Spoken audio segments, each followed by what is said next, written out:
ചെറുപ്പത്തിൽ മുതൽ നമ്മൾ കണ്ടു വളരുന്ന ആൾക്കാരാണ് നമ്മുടെ അച്ഛൻ, അമ്മ, നമ്മുടെ കൂടെയുള്ള ആൾക്കാർ. ഇവരെ നമ്മളൊരു 18-19 വയസ്സൊക്കെ ആകുമ്പോഴേ നമ്മൾ കാണാറ് പോലും ഉണ്ടാവില്ല.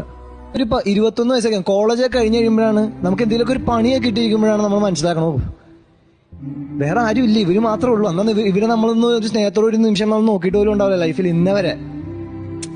അല്ലേ, നമ്മൾ ചിലപ്പോൾ ബർത്ത്ഡേക്ക് വിഷ് ചെയ്യുമായിരിക്കും കൂടിപ്പോയി കഴിഞ്ഞാൽ. നമ്മുടെ അച്ഛനും അമ്മ എപ്പോഴെങ്കിലും നമ്മുടെ അമ്മ, ഇത്രയും സ്നേഹമുള്ള നമ്മുടെ ഒരു അമ്മയുടെ മുഖത്ത് നമ്മൾ കുറച്ചേരം നോക്കി നിന്നിട്ടുണ്ടോ?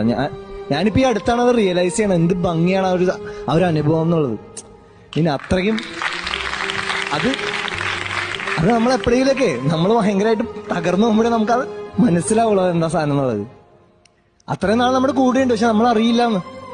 ഉള്ള സമയമുണ്ടല്ലോ നമ്മുടെ അച്ഛനും അമ്മയും നമ്മുടെ കൂടെയുള്ളവര്, എന്നും കൂടെയുള്ളവരെ നമ്മൾ മൈൻഡ് ചെയ്യാണ്ട് പോകും പലപ്പോഴും. അങ്ങനെ ഒരു അവസ്ഥ നമ്മൾ ഒരിക്കലും നമ്മുടെ ആരുടെയും ജീവിതത്തിൽ ഉണ്ടാവരുത്. കാര്യം ഇല്ലാണ്ടാവുമ്പോഴാണ് അതിന്റെ ഒരു ഫീൽ മനസ്സിലാവുക.